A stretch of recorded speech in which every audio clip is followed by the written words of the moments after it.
ഒടുവിൽ ഇറാൻ മുട്ടുമടക്കുന്ന കാഴ്ച പശ്ചിമേഷ്യയിൽ നിന്ന് ദൃശ്യമായി. ഇപ്പോൾ ചർച്ചയ്ക്ക് തയ്യാറായി യൂറോപ്യൻ യൂണിയനുമായിട്ട് ആദ്യഘട്ട ചർച്ചകൾ നടത്തി വരികയാണ് ഇറാൻ. UK, ഫ്രാൻസ്, ജർമ്മനി തുടങ്ങിയ വിദേശകാര്യ മന്ത്രിമാരുമായിട്ടും യൂറോപ്യൻ യൂണിയൻ്റെ വിദേശ നയ മേധാവിയുമായിട്ടാണ് ചർച്ച. ജനീവയിലാണ് ചർച്ച പുരോഗമിക്കുന്നത്. ഇറാൻ്റെ വിദേശകാര്യമന്ത്രി അബ്ബാസ് അരഗ്ചിയാണ് ഇറാൻ്റെ ഭാഗത്തു നിന്ന് ചർച്ച നയിക്കുന്നത്. എന്തായാലും അമേരിക്കയുമായും ഇസ്രയേലുമായും വെടിനിർത്തൽ പ്രഖ്യാപിക്കാതെ യാതൊരുവിധ ചർച്ചകൾക്കുമില്ല. ആക്രമണം തുടരുന്നത് അവസാനിപ്പിക്കാതെ ചർച്ചയ്ക്കില്ല എന്നാണ് ഇറാൻ അസന്നിഗ്ധമായി ഇപ്പോൾ പ്രഖ്യാപിച്ചിരിക്കുന്നത്. അതേസമയം ഒരു പ്രതീക്ഷയുടെ നുറുങ്ങുവെട്ടം അത് പശ്ചിമേഷ്യയിൽ ദൃശ്യമായിട്ടുണ്ട്. അത് യൂറോപ്യൻ യൂണിയൻ മുൻകൈയെടുത്തതിൻ്റെ ഫലമാണ്. കഴിഞ്ഞ ദിവസം ജനീവയിലെ UN ആസ്ഥാനത്ത് UN കൗൺസിലിൽ അബ്ബാസ് അരഗ്ചി ഒരു പ്രഖ്യാപനം നടത്തി.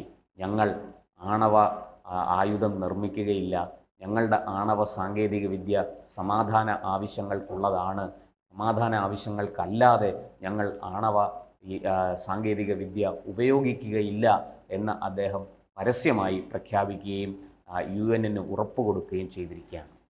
എന്തായാലും അതിൻ്റെ അടിസ്ഥാനത്തിലാണ് ഇപ്പോൾ യൂറോപ്യൻ യൂണിയൻ ചർച്ചയുമായിട്ട് മുന്നോട്ട് വന്നിരിക്കുന്നത്.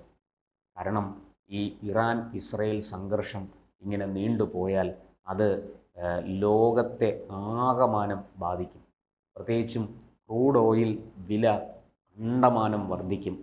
ആ വിപണിയെ വലിയ തോതിൽ അത് ബാധിക്കും എന്ന് മാത്രമല്ല, എണ്ണയുടെ സുഗമമായ കടത്ത്, അതായത് അറബ് രാഷ്ട്രങ്ങളിൽ നിന്നും ഇറാനിൽ നിന്നുമൊക്കെ എണ്ണ മറ്റു രാജ്യങ്ങളിലേക്ക് കൊണ്ടുപോകുന്നത് നമുക്കറിയാം, കപ്പൽ വഴിയും മറ്റുമൊക്കെയാണ്. അതിന് വലിയ തോതിൽ തടസ്സങ്ങൾ നേരിടും. ഇപ്പോൾ ഈ യുദ്ധം കരയുദ്ധം എന്ന് നമുക്ക് വേണമെങ്കിൽ പറയാം. കാരണം ഇറാനിൽ നിന്ന് മിസൈലുകൾ ഇസ്രയേലിലേക്ക് അയക്കുന്നു, ഇസ്രയേലിൽ നിന്ന് മിസൈലുകൾ ഇറാനിലേക്ക് അയക്കുന്നു, വിമാനമാർഗം പോർവിമാനങ്ങൾ ഉപയോഗിച്ച് ആക്രമണം നടത്തുന്നു. ഇത് ഈ ഒരു കര ആകാശ യുദ്ധമല്ലാതെ കടലിലേക്ക് ആ യുദ്ധം വ്യാപിച്ചിട്ടില്ല. കടലിലേക്ക് കൂടി ആ യുദ്ധം വ്യാപിക്കുകയാണെങ്കിൽ അത് ഈ ഏഷ്യയും യൂറോപ്പുമായിട്ടുള്ള കപ്പൽ ഗതാഗതത്തെ വലിയ തോതിൽ ബാധിക്കും എന്ന് മാത്രമല്ല, ക്രൂഡ് ഓയിൽ വിപണിയെ അത് തകർക്കും. ഇത് യൂറോപ്യൻ യൂണിയനും നന്നായിട്ട് അറിയാം. അതുപോലെ തന്നെ ഇറാനും ഇസ്രയേലിനും ഒക്കെ അറിയാം. ഇവിടെ ഇസ്രയേലും അമേരിക്കയും കടുത്ത നിലപാട് എടുത്തിരിക്കുകയാണ്. ഇറാൻ്റെ ഈ ആണവ കേന്ദ്രങ്ങൾ പൂർണ്ണമായും നശിപ്പിക്കാതെ ഞങ്ങൾ പിന്മാറുകയില്ല എന്നാണ് അവർ പറയുന്നത്. എന്തായാലും ഈ ബ്രിട്ടീഷ് വിദേശകാര്യ സെക്രട്ടറി ഡേവിഡ് ലാമി, അദ്ദേഹത്തിൻ്റെ നേതൃത്വത്തിലാണ് ഇപ്പോൾ ചർച്ചകൾ പുരോഗമിക്കുന്നത്. അതേസമയം വാഷിങ്ടണിൽ നിന്ന് US state secretary Marco Rubio, president Donald ട്രംപിൻ്റെ മധ്യേഷ്യ പ്രതിനിധി സ്റ്റീവ് വിറ്റ്കോഫ് എന്നിവരുമായി കൂടിക്കാഴ്ച നടത്തിയ ശേഷമാണ് ലാമി, ഈ ബ്രിട്ടീഷ് വിദേശകാര്യ സെക്രട്ടറി ഡേവിഡ് ലാമി ഇറാനുമായിട്ട് ചർച്ചയ്ക്ക് എത്തിയിരിക്കുന്നത്. ഈ ഇറാൻ വിദേശകാര്യ മന്ത്രി അബ്ബാസ് അരഗ്ചിയെ ലാമി കാണുകയും സംസാരിക്കുകയും ചെയ്തിരിക്കുന്നു. അപ്പോൾ അമേരിക്കയുടെ ഈ ഒരു മുന്നറിയിപ്പ്, ഇറാൻ്റെ ആണവ കേന്ദ്രങ്ങൾ ആക്രമിക്കും എന്ന കഴിഞ്ഞ ദിവസം ട്രംപിൻ്റെ പ്രഖ്യാപനമുണ്ടായിരുന്നു. ആ മുന്നറിയിപ്പ് ഇവിടെ ചർച്ചയായിട്ടുണ്ട് ഈ വിഷയത്തിൽ. അതുകൊണ്ട് തന്നെയാണ് ജനീവയിലെ ഈ UN കൗൺസിലിൽ ഇറാൻ പ്രഖ്യാപിച്ചത്, ഞങ്ങൾ ആണവ സാങ്കേതിക വിദ്യ സമാധാനത്തിന് മാത്രമേ ഉപയോഗിക്കുകയുള്ളൂ, ഒരിക്കലും അത് യുദ്ധത്തിലേക്ക് ആണവായുധങ്ങൾ ഉണ്ടാക്കാൻ ഉപയോഗിക്കില്ല എന്ന് പരസ്യമായി പ്രഖ്യാപിച്ചത് അതുകൊണ്ട് കൂടിയാണ്. കാരണം നിലവിൽ ഇറാൻ്റെ പല ആണവ കേന്ദ്രങ്ങളും തകർക്കപ്പെട്ട് കഴിഞ്ഞു. നദാൻസിൽ നമുക്കറിയാം എന്താണ് സംഭവിച്ചതെന്ന്. 14 ആണവ ശാസ്ത്രജ്ഞർ, ഏറ്റവും മുൻനിര ശാസ്ത്രജ്ഞരെ ഇസ്രായേൽ വധിച്ചിരിക്കുന്നു. ഇറാൻ ഉണ്ടായിരിക്കുന്നത് കനത്ത നഷ്ടമാണ്. അത് ഇറാൻ്റെ ഈ ആണവ സാങ്കേതിക വിദ്യയും അതിൻ്റെ വികസനവുമായി ബന്ധപ്പെട്ട്, അതിൻ്റെ പരീക്ഷണ ഗവേഷണങ്ങളുമായി ബന്ധപ്പെട്ട എല്ലാ കാര്യങ്ങൾക്കും വലിയ തിരിച്ചടി നേരിട്ടിരിക്കുകയാണ്. അതുകൊണ്ട് തന്നെ ഇറാൻ വലിയ പ്രതിരോധത്തിലാണ്. ഇറാൻ്റെ മുന്നിൽ മറ്റു വഴികളില്ല. എന്നാൽ അതേസമയം അമേരിക്കയ്ക്കും ഇസ്രയേലിനും മുന്നിൽ കീഴടങ്ങി എന്ന് വരാനും പാടില്ല. അത് ഇറാൻ ഭരണകൂടത്തെ വലിയ തോതിൽ ബാധിക്കും എന്ന് തീർച്ചയാണ്. ഇസ്രയേൽ ആകട്ടെ ഇറാനിലെ നിലവിലെ ഈ മത പൗരോഹിത്യ ഭരണകൂടത്തെ അവിടുന്ന് തുടച്ചു നീക്കും എന്ന് പ്രഖ്യാപിച്ചുകൊണ്ട് രംഗത്തെത്തിയിരിക്കുകയാണ്. അത് ഏതാനും മാസങ്ങൾക്ക് മുമ്പ്, 7-8 മാസങ്ങൾക്ക് മുമ്പ്, കഴിഞ്ഞ ഒക്ടോബറിൽ തന്നെ, ഏതാണ്ട് ഒക്ടോബർ അവസാന വാരം ബെഞ്ചമിൻ നെതന്യാഹു, ഇസ്രായേലിൻ്റെ പ്രധാനമന്ത്രി ബെഞ്ചമിൻ നെതന്യാഹു അത് പരസ്യമായിട്ട് പ്രഖ്യാപിക്കുകയും ചെയ്തു. എന്ന് മാത്രമല്ല, ഇന്നിപ്പോൾ യൂറോപ്പിലടക്കം പല വിദേശ രാജ്യങ്ങളിലും കഴിയുന്ന ഇറാൻ പൗരന്മാർ, ഇറാൻ വംശജർ ഒക്കെ ഈ ഇറാനിലെ നിലവിലെ ഭരണകൂടത്തിനെതിരെ, ഈ ശരിയ പിന്തുടരുന്ന മത പൗരോഹിത്യ ഭരണകൂടത്തിനെതിരെ ശക്തമായ നിലപാടുമായിട്ട് രംഗത്ത് വന്നിരിക്കുകയാണ്. അവർ വലിയ സമ്മർദ്ദം ലോകരാഷ്ട്രങ്ങൾക്ക് മേൽ ചെലുത്തുന്നുണ്ട്. നമുക്കറിയാം, മുമ്പ് ഇസ്രായേൽ ഇറാനെ ആക്രമിച്ചപ്പോൾ പോലും അവർ തെരുവിലിറങ്ങി ആഹ്ലാദ നൃത്തം ചവിട്ടുന്ന, മധുരപലഹാരങ്ങൾ വിതരണം ചെയ്യുന്ന കാഴ്ചയൊക്കെ നമ്മൾ കഴിഞ്ഞ ഒക്ടോബർ മാസത്തിൽ തന്നെ കണ്ടതാണ്.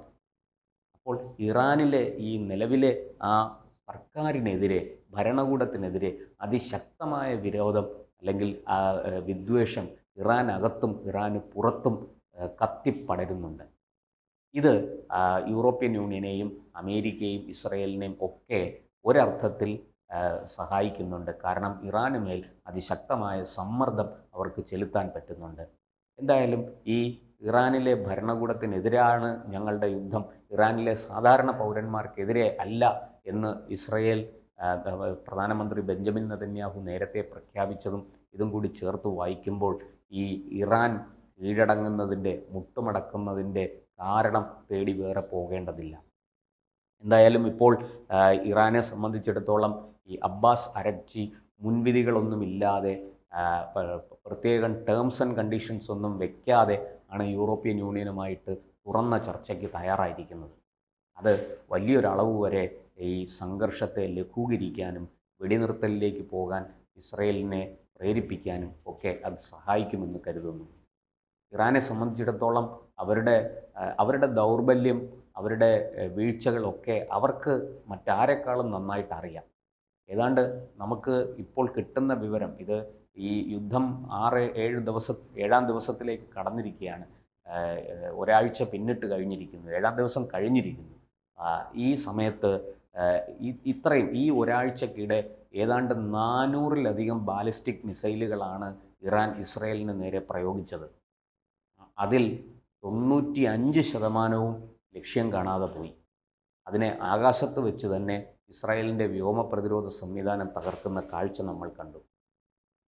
അതിനുശേഷം എന്നാൽ അതേസമയം ഏതാനും ചില മിസൈലുകൾ ഈ വ്യോമ പ്രതിരോധത്തെ ഭേദിച്ച്, ഇസ്രായേലിൻ്റെ അയൺ ഡോമിനെ ഭേദിച്ച് ടെല്ലവീവിന് സമീപത്തും ടെല്ലവീവിലും ഒക്കെ പതിച്ചത് നമ്മൾ കണ്ടു.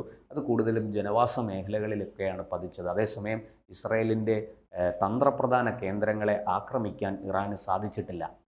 ഇറാനാകട്ടെ, ഇസ്രായേലിൻ്റെ ചാരസംഘടന മൊസാദ് ഇറാനുള്ളിൽ നുഴഞ്ഞു കയറി ഇറാനുള്ളിലിരുന്നുകൊണ്ട് ഇറാനെ ആക്രമിക്കുകയാണ്. പല ആക്രമണങ്ങൾ നടന്നത് അങ്ങനെയാണ്, പല കേന്ദ്രങ്ങൾ തകർന്നത് അങ്ങനെയാണ്, സൈനിക കമാൻഡർമാർ വധിക്കപ്പെട്ടത് അങ്ങനെയാണ്, ആണവ ശാസ്ത്രജ്ഞന്മാർ വധിക്കപ്പെട്ടത് അങ്ങനെയാണ്. ഇതെങ്ങനെ സാധിച്ചു എന്ന് ഇറാൻ ഇപ്പോഴും മനസ്സിലായിട്ടില്ല. ഇസ്രയേൽ എന്ത് വിദ്യയാണ് പ്രയോഗിച്ചത് എന്ന് തിരിച്ചറിയാൻ ഇറാനോ മറ്റാർക്കുമോ സാധിച്ചിട്ടില്ല. വളരെ തന്ത്രപരമായ അതിഗൂഢമായ നീക്കമാണ് ഇസ്രായേൽ നടത്തിയത്. എന്തായാലും ഒരു കാര്യം, യൂറോപ്യൻ യൂണിയൻ മുൻകൈയെടുത്ത്, ഡേവിഡ് ലാമിയും മറ്റുമൊക്കെ മുൻകൈയെടുത്ത് ചർച്ച ആരംഭിച്ചിരിക്കുന്നത് ശുഭോദർക്കമാണ്. പശ്ചിമേഷ്യ വൈകാതെ സമാധാനത്തിലേക്ക് മടങ്ങി വരും എന്ന് നമുക്ക് കരുതാം. സ്ത്രീകളും കുട്ടികളുമൊക്കെയാണ് ഈ ആക്രമണത്തിൽ കൊല്ലപ്പെടുന്നത്. ഇസ്രയേലാകട്ടെ കണ്ണും പൂട്ടി അടിക്കുകയാണ്. ഒരു ദയാദാക്ഷിണ്യവുമില്ലാതെ ഇറാനെ തകർത്തേ അടങ്ങുള്ളൂ എന്നും പറഞ്ഞ് അടിക്കുകയാണ്. കാരണം അവരുടെ നിലനിൽപ്പിൻ്റെ പ്രശ്നമാണ്. അവർ പറയുന്നത് ആണവായുധം ഇറാൻ്റെ കൈവശമുണ്ട്, ഇത് ഒരു മത പൗരോഹിത്യ ഭരണകൂടമാണ്, അവർ തങ്ങളുടെ മതനിയമങ്ങൾ അനുസരിക്കുക മാത്രമേ ഉള്ളൂ, അല്ലാതെ മനുഷ്യത്വമോ മനസാക്ഷിയോ അനുസരിച്ചല്ല അവർ പ്രവർത്തിക്കുന്നത്. അതുകൊണ്ട് തന്നെ ഈ ആണവായുധം ഞങ്ങൾക്ക് നേരെ അവർ പ്രയോഗിക്കും, അതിന് ഒരല്പം പോലും ഇട കൊടുക്കാൻ ഞങ്ങൾ തയ്യാറല്ല, അതുകൊണ്ടാണ് മുൻകൂട്ടി ഈ ആക്രമണം നടത്തുന്നത് എന്ന ന്യായീകരണമാണ് ഇസ്രയേൽ ഉയർത്തുന്നത്. എന്തായാലും ഇപ്പോൾ ഈ ഉണ്ടായിരിക്കുന്ന ഈ ഒരു വഴിത്തിരിവ്, ഈ ചർച്ച ആരംഭിച്ചിരിക്കുന്നത് ഒരു പ്രതീക്ഷയുടെ നേർത്ത വെട്ടം നമുക്ക് മുന്നിൽ തെളിയുകയാണ്. എന്തായാലും അത് ഇറാനും ഇസ്രയേലും തമ്മിലുള്ള ആ സംഘർഷം ലഘൂകരിക്കാനും അതില്ലാതാക്കാനും വെടിനിർത്തലിലേക്ക് എത്താനും ഇരു രാജ്യങ്ങളെയും സഹായിക്കുമെന്ന് നമുക്ക് പ്രതീക്ഷിക്കാം.